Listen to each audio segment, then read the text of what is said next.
முக்கிய செய்தி பஞ்சாப் மாநில எல்லை பகுதிகளில் ஆய்வை தீவிரப்படுத்த பஞ்சாப் மாநில அரசானது திட்டமிட்டு இருக்கிறது.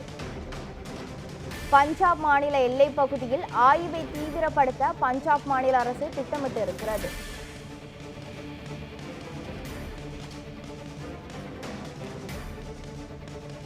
பஞ்சாப் மாநில எல்லை பகுதிகளில் ஆய்வை தீவிரப்படுத்த பஞ்சாப் மாநில அரசு திட்டமிட்டு இருக்கிறது. மருத்துவமனைகள், தீயணைப்பு நிலையங்கள், அத்தியாவசிய பொருட்களின் கையிருப்பு குறித்தும் அதிகாரிகள் ஆய்வு மேற்கொண்டு வருகின்றனர். இந்தியா பாகிஸ்தான் எல்லையில் போர் பதற்றம் நிலவியுள்ள நிலையில் பஞ்சாப் மாநிலத்தில் உள்ள எல்லை பகுதிகளில் இந்தியா பாகிஸ்தான் எல்லையில் மாநிலத்தின் 10 அமைச்சர்கள் ஆய்வு செய்வார்கள் எனவும் அறிவிப்பு வெளியிடப்பட்டிருக்கிறது. பஞ்சாப் மாநிலத்தில் உள்ள இந்தியா பாகிஸ்தான் எல்லையில் மாநிலத்தின் 10 அமைச்சர்கள் ஆய்வு செய்வார்கள் என அறிவிப்பு வெளியிடப்பட்டிருக்கிறது. பஞ்சாப் மாநிலத்தில் உள்ள இந்தியா பாகிஸ்தான் எல்லையில் மாநிலத்தின் 10 அமைச்சர்கள் ஆய்வு செய்வார்கள் என அறிவிப்பு வெளியிடப்பட்டிருக்கிறது. பஞ்சாப் மாநில எல்லை பகுதிகளில் ஆய்வை தீவிரப்படுத்த பஞ்சாப் மாநில அரசு திட்டமிட்டிருக்கிறது.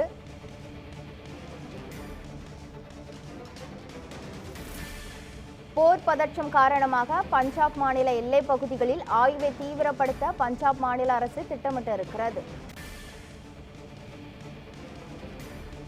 இதுகுறித்து மேலும் விவரங்களை வழங்குவதற்காக முன்னாள் ராணுவ அதிகாரி கர்னல் தியாகராஜன் இணைப்பில் உள்ளார்.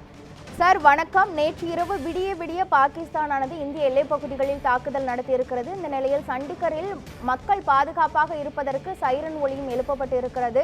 பஞ்சாப் எல்லைப் பகுதியில் ஆய்வுகளும் தீவிரப்படுத்தியிருக்கிறது. இது குறித்து மேலும் கருத்துக்களை சொல்லுங்க சார்.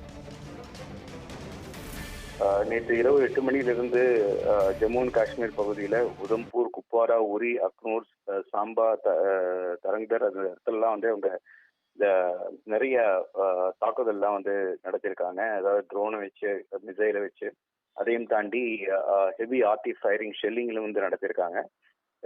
அப்புறம் வந்து பஞ்சாபுடைய ரீசனில் பார்த்தீங்கன்னா அமிர்தசர் மாதிரி ஜலந்தர் அந்த இடத்தெல்லாம் பண்ணியிருக்காங்க, குர்தாஸ்பூர் இதெல்லாம்.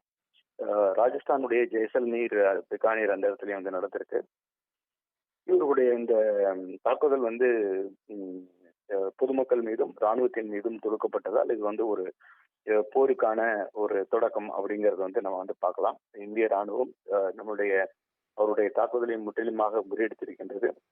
நம்மளுடைய பொதுமக்கள் மீது அவங்களுடைய ஆர்டி ஃபயரிங்னால, அவங்களுடைய கன் ஃபயரிங்னால, ஹெவி ஃபயரிங்னால நம்ம இன்று வரை வந்து 15 பேர் கிட்டத்தட்ட இழந்திருக்கின்றோம். அதாவது பொதுமக்களை. அதுக்கான சரியான பதிலடி அவர்களுக்கு வந்து கொடுத்துட்டு வரோம். அந்த பதிலடி வந்து மிகவும் அதிகமா வந்து சேதம் ஏற்பட்டிருக்கு அப்படின்னு சொல்லிட்டு அவங்களுடைய வந்து எக்கனாமிக்கோடைய துறையினுடைய economic affairs division government of Pakistan ட்விட்டர்ல வந்து வெளியிட்டிருக்காங்க. Government of Pakistan appeals international partner for more loan after heavy loss. மறுபடியும் உலகத்துல வந்து பிச்சை எடுக்கிறதுக்கு கையெழுத்துறாங்க. எங்களுக்கு அதிகமான இன்னும் லோன் கொடுங்க, எங்களுக்கு வந்து ரொம்ப லாஸ் ஆயிருக்கு எதிரியினுடைய தாக்குதலால் அப்படின்னு சொல்லிட்டு இந்த வார் வந்து எஸ்கலேட் ஆகுது. அதனால வந்து இன்டர்நேஷனல்ல இருக்கிற பார்ட்னர்ஸ் வந்து அமைதி பேச்சுவார்த்தைக்கு எங்களுக்கு ஹெல்ப் பண்ணுங்கன்னு மண்டியிடுகின்றது.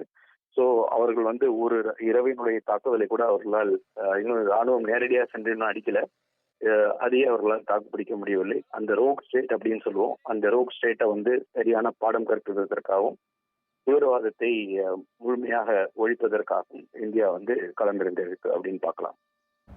சார், எல்லையோர பகுதிகளில் மக்கள் பாதுகாப்பா இருக்கிறதுக்கு என்னென்ன ஏற்பாடுகள்லாம் செய்யப்பட்டு இருக்கு?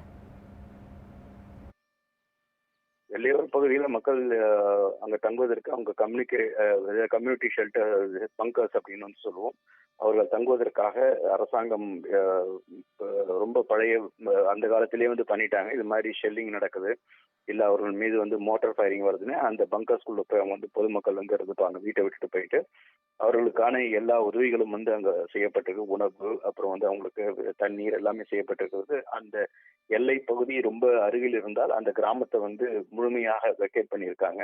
இது முடிகிற வரைக்கும் அவங்கள வேறு ஒரு இடத்துல வந்து தங்க வச்சிருக்காங்க.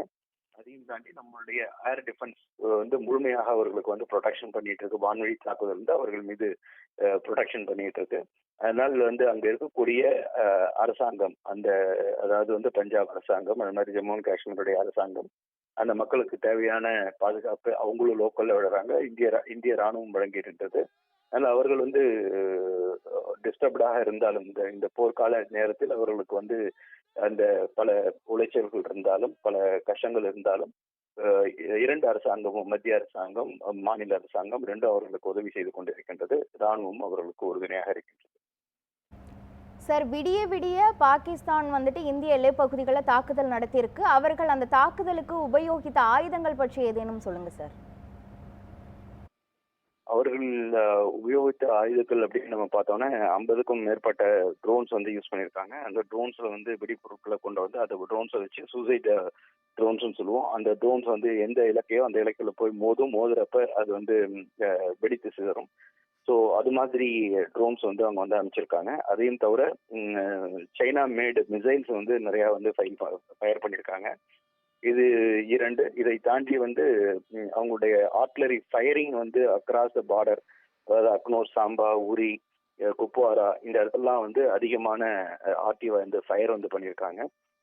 சில இடத்துல வந்து அவங்களுடைய விமானங்கள், இது வந்து உறுதி செய்யப்பட்ட நியூஸ் கிடையாது. இப்ப வரக்கூடிய இந்த பிரஸ் ரிலீஸ்ல தான் நமக்கு தெரிய வரும். சில விமானங்கள் ஊடுருவியதாகவும் அதை வந்து இந்தியா அடித்ததாகவும் வந்து வருது. பட் வந்து இது வரைக்கும் வந்து நம்மளுடைய